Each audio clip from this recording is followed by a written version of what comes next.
Horror कहानियाँ थी। आबद शैतान की वापसी। एक एक करके वे कीड़े विराज के शरीर पर चढ़ने लगते हैं और आंख, नाक और कान से अंदर जाने लगते हैं। उन कीड़ों को अपने शरीर से हटाते हुए विराज डर से जोर जोर से चीख रहा था। आधी रात का समय था।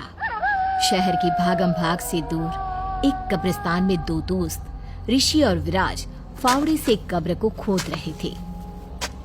जल्दी जल्दी खोद यार, यहाँ ज्यादा देर तक रुकना ठीक नहीं है। सही कह रहा है, मेरा तो वैसे भी डर के मारे खून जमा जा रहा है। बस काम खत्म हो और हम यहाँ से निकल जाए। जैसे ही वे दोनों ताबूत को कब्र से बाहर निकालते हैं, पूरे कब्रिस्तान का माहौल बदलने लगता है। अचानक ही बादल गरजने लगते हैं और जोरदार बरसात होने लगती है। यार अभी कुछ देर पहले तक तो सब ठीक ठाक था। अचानक यहाँ बरसात कैसे होने लगी? मुझे यहाँ पे कुछ ठीक नहीं लग रहा है यार। कुछ बहुत अजीब हो रहा है यार। एकाएक विराज और ऋषि के बीच की जमीन में दरार पड़ने लगती है और वहां से काले रंग के कीड़े रेंगते हुए बाहर आने लगते हैं। एक एक करके वे कीड़े विराज के शरीर पर चढ़ने लगते हैं और आंख, नाक और कान से अंदर जाने लगते हैं। उन कीड़ों को अपने शरीर से हटाते हुए विराज डर से जोर जोर से चीख रहा था, लेकिन जमीन से निकलते सैकड़ों कीड़े उसके शरीर में घुसते ही जा रहे थे। विराज की ऐसी हालत देखकर ऋषि धीरे धीरे अपने कदम पीछे हटाने लगता है। ऋषि को महसूस होता है कि विराज का चेहरा कुछ बदल सा गया है। उसकी आंखों की पुतलियां गायब हो गई थी और वो किसी बल्ब की तरह लाल चमक रही थी। चेहरा भी बिल्कुल पीला दिखाई दे रहा था। ऋषि को समझते देर न लगी कि ये उसका दोस्त विराज नहीं है। कुछ भी सोचे समझे बिना उसने उल्टे पैर वहां से दौड़ लगा दी। ऋषि के वहां से जाने के बाद विराज ने दोनों हाथ फैलाकर आसमान की ओर देखा और एक जोरदार दहाड़ लगा दी। विराज की भयानक चीख सुनकर आसमान में एक साथ ढेरों चमगादड़ उसके सर के ऊपर आकर गोल गोल चक्कर लगाने लगते हैं और उनमें से एक चमगादड़ आकर उसके कंधे पर बैठ जाता है। विराज चमगादड़ को उसके पंखों से उठाकर अपने सामने लेकर आता है और उसके पंख नोचकर दूर फेंक देता है। उस पक्षी के शरीर से खून पीने के बाद विराज कब्रिस्तान से बाहर निकल जाता है। विराज के पूरे मुंह और कपड़ों पर खून लगा हुआ था। उसे इस हालत में कब्रिस्तान से बाहर जाते हुए एक बूढ़ा आदमी देख लेता है। ए लड़के, कौन हो तुम? इतनी रात गए कब्रिस्तान में क्या कर रहे हो? और यह तुम्हारे कपड़ों पर खून क्यों लगा है? बताओ। उस बूढ़े की बात सुनकर विराज को गुस्सा आ जाता है और वो बूढ़े की ओर झपट पड़ता है। विराज बूढ़े के सीने पर बैठकर गुस्से में कांप रहा था।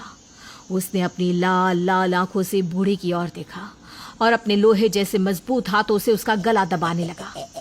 कुछ देर छटपटाने के बाद बूढ़े की आंखें बाहर निकल आई और गर्दन एक और लुढ़क गई। विराज वहां से उठकर अपने चेहरे और मुंह पर लगा खून साफ करते हुए तेज कदमों से शहर की ओर जाने लगता है। इधर अपने दोस्त विराज को ऐसे रूप में देखकर ऋषि अभी तक सदमे में था। वो मन ही मन उस मनहूस घड़ी को कोस रहा था जब उसने और विराज ने कब्रिस्तान में जाकर उस कब्र को खोदने का फैसला लिया था। 3 दिन पहले की बात है। अमावस्या की काली रात थी। ऋषि और विराज अपनी नाइट शिफ्ट खत्म करके वापस अपने घर की ओर लौट रहे थे। तभी अचानक तेज आंधी चलने लगी और आसपास के पेड़ उखड़कर यहाँ वहां गिरने लगे। उन दोनों ने बाइक साइड में खड़ी की और मौसम के साफ होने का इंतजार करने लगे। कुछ देर बाद उन्हें महसूस हुआ कि वे जहां खड़े हुए हैं वो एक कब्रिस्तान है। तभी उनकी नजर एक रहस्यमय से दिखने वाले आदमी की ओर गई। उस आदमी ने अपने पूरे माथे पर सिंदूर मल रखा था। उसके शरीर पर एक लंगोट के अतिरिक्त कोई वस्त्र नहीं था।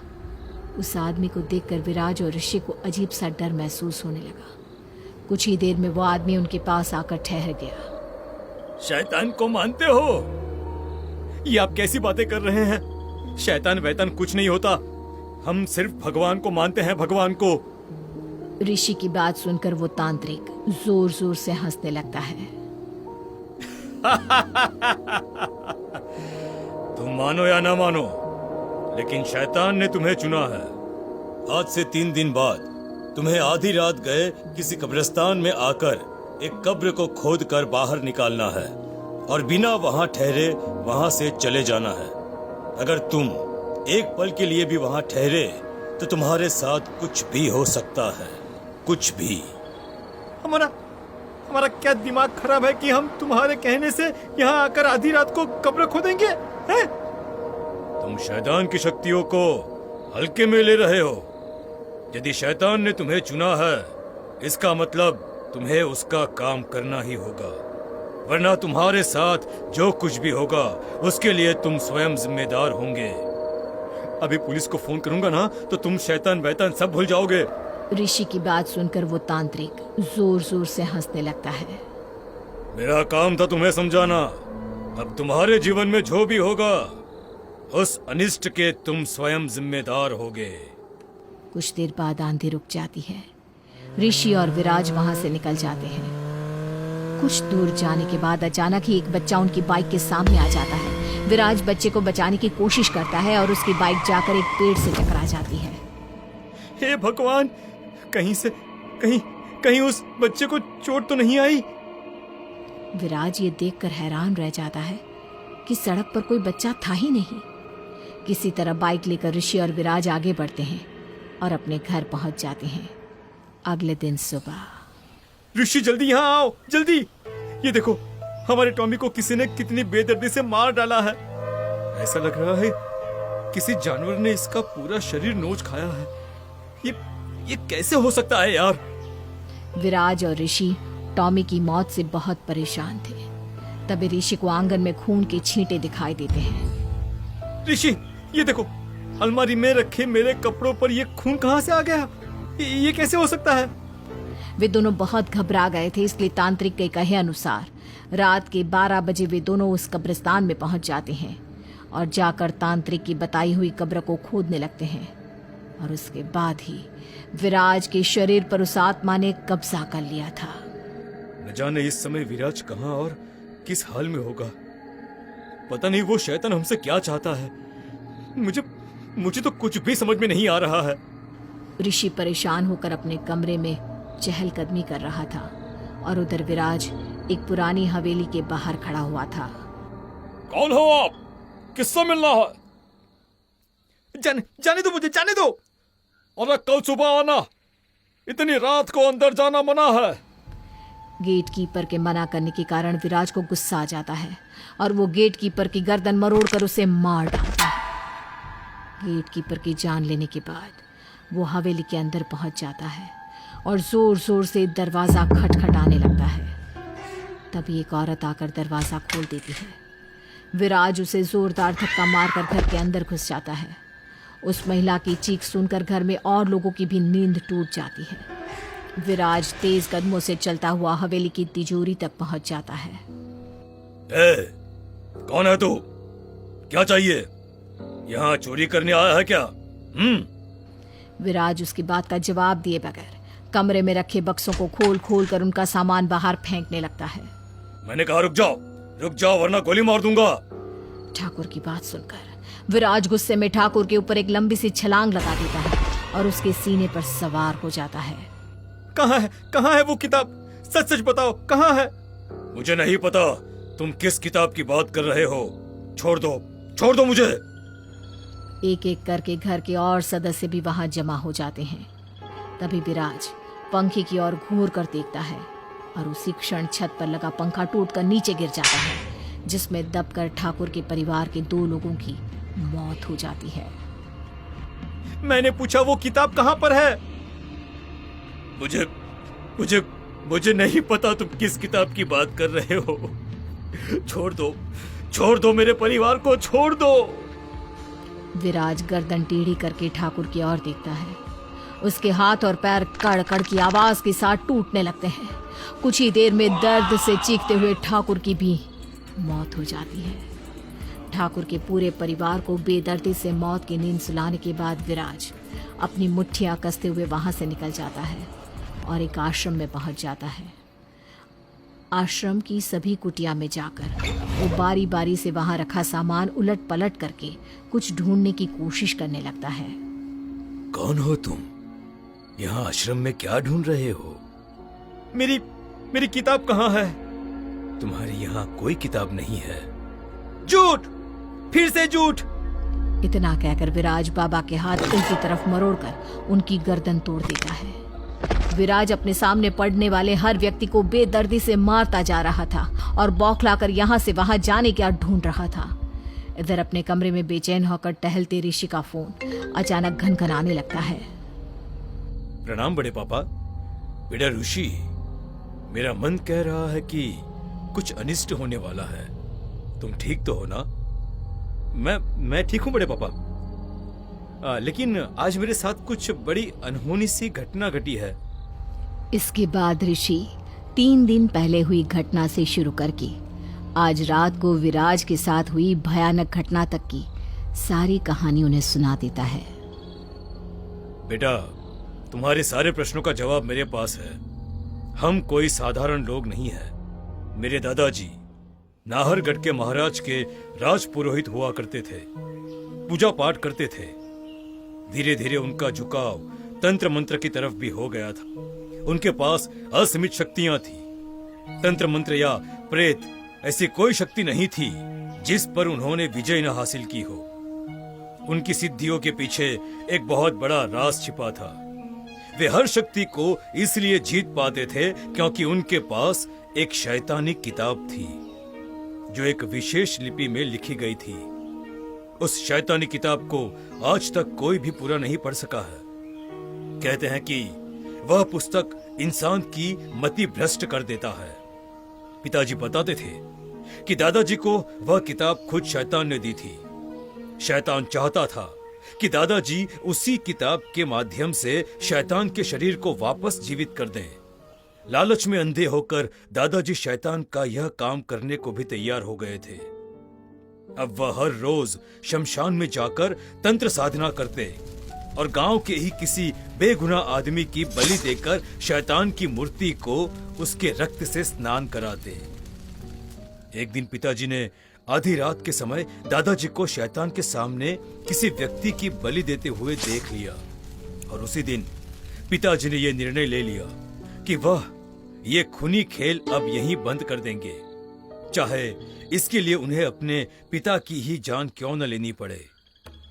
पिताजी ने एक बहुत बड़े सिद्ध पुरुष बाबा कौटिल्य की मदद से एक अभिमंत्रित खंजर प्राप्त किया और दादाजी के सोने के बाद वह खंजर उनके सीने में उतार दिया। दादाजी की मृत्यु होते ही बाबा कौटिल्य के बताए अनुसार दादाजी के शव को एक ताबूत में बंद करके उसे अभिमंत्रित करके मंत्रों से बांधा गया और उसके बाद उसे कब्रिस्तान में ले जाकर गाड़ दिया गया। बाबा के ऐसा करने से शैतान के इस दुनिया में आने का कार्य अधूरा रह गया। वह कब्र जो तुमने खोद कर निकाली है वह मेरे दादाजी की ही है। दादाजी की आत्मा जरूर उस किताब को ढूंढ रही है ताकि वे शैतान को वापस दुनिया में लेकर आ सके और वे दोनों मिलकर इस दुनिया पर राज कर सके। ऋषि, तुम्हें शैतान ने कब्रिस्तान इसलिए बुलाया था क्योंकि उस राक्षस को पता था कि दादाजी का खून होने के कारण सिर्फ तुम ही उस ताबूत को कब्र से बाहर निकाल सकते हो। शैतान तुम्हारे शरीर पर कब्जा करना चाहता था किंतु गलती से विराज उसके चंगुल में फंस गया। लेकिन बड़े पापा, अब वह किताब कहाँ है? और अगर दादाजी की आत्मा के हाथ वह किताब लग गई तो क्या होगा? पिताजी को इस बात का डर था कि शैतान की शक्तियां इतनी आसानी से इस किताब का पीछा नहीं छोड़ेंगी। इसीलिए दादाजी की मृत्यु के तुरंत बाद वे हमारा पुश्तैनी मकान किसी ठाकुर को सौंप कर वहां से शहर चले गए थे। इतने वर्षों में पिताजी और हम सब इस बात को भूल चुके थे और यही समझ रहे थे कि शायद खतरा टल गया है। लेकिन ऐसा लगता है कि शैतान उस किताब को आज भी नहीं भूला है और अब हम सबको मार कर वह अपना बदला लेना चाहता है। न जाने वो किताब कैसी शैतानी शक्तियों के साथ लिखी गई थी कि उसका किसी भी तरह से अंत करना संभव नहीं हो पा रहा था। उसको जलाया नहीं जा सकता था और जमीन में गाड़ कर वे कोई खतरा नहीं उठाना चाहते थे। वे जानते थे कि अगर कल को वह किताब किसी और के हाथ लग गई तो फिर से वही सब दोहराया जाने लगेगा। इसीलिए उस किताब को लेकर पिताजी शहर आए और उसे सदा अपने साथ ही तिजोरी में संभाल कर रखा। बड़े पापा, मुझे बहुत डर लग रहा है। मैं भी आप सबके पास जल्दी ही घर पहुंचता हूँ। ऋषि अपने घर पहुंच जाता है। कुछ ही देर में विराज भी अपनी किताब को तलाशता वहां पहुंचता है और उनके घर में घुसकर सारा सामान उलट पलट करने लगता है। विराज, तुम ये गलत कर रहे हो। छोड़ दो हम सबको। इसी में सबकी भलाई है, छोड़ दो। ऋषि की बात सुनकर विराज गर्दन टेढ़ी करके दीवार की ओर घूमने लगता है। अचानक ही कमरे में तेज आंधी चलने लगती है और कमरे का सारा सामान उड़कर ऋषि के परिवार के ऊपर जाकर गिरने लगता है। कमरे का फर्नीचर हो या दीवार पर लगा सजावटी सामान, सब हवा में ऐसे उड़ रहे थे जैसे सूखे हुए पत्ते आंधी में उड़ते हैं। तभी विराज जाकर तिजोरी खोलकर वो शैतानी किताब बाहर निकाल लेता है। आखिर मिल ही गई मेरी किताब, मिल गई। अब मुझे इस दुनिया में आने से कोई नहीं रोक सकता, कोई भी नहीं। विराज तेजी से किताब के पन्ने पलटने लगता है। ऋषि बेटा, हम इसे ऐसे नहीं रोक पाएंगे। अगर इसने शैतान को वापस लाने के मंत्र को पढ़ना शुरू कर दिया तो अनर्थ हो जाएगा। लगता है कौटिल्य बाबा के दिए उस अंतिम अस्त्र के उपयोग करने का समय आ गया है। बड़े पापा रुद्राक्ष की एक माला जाकर विराज के गले में पहना देते हैं। जोर जोर से चीखते हुए विराज पापा का गला दबोचे हुए उछलकर दीवार से टकरा जाता है। ये सफर बहुत कठिन होने वाला है। यह शैतान तुम्हारे परिवार को हानि पहुंचाने की कोशिश अवश्य करेगा। उस समय ये रुद्राक्ष की शक्ति तुम्हारे काम आएगी। इस एक एक रुद्राक्ष में भोले बाबा की असीमित शक्तियां विद्यमान हैं। इन्हें अपने पास रखो। संकट के समय ये तुम्हारी रक्षा करेंगे। माला गले में जाते ही विराज का पूरा शरीर नीला पड़ने लगा था। उसकी आंखें भी पलट गई थी। कुछ पलों के बाद विराज के शरीर में से एक काला धुएं का बवंडर निकलकर बाहर चला जाता है। जमीन पर बेहोश पड़े विराज को कुछ देर बाद होश आता है, लेकिन बड़े पापा अपने परिवार की सुरक्षा करते हुए अनंत में विलीन हो चुके थे।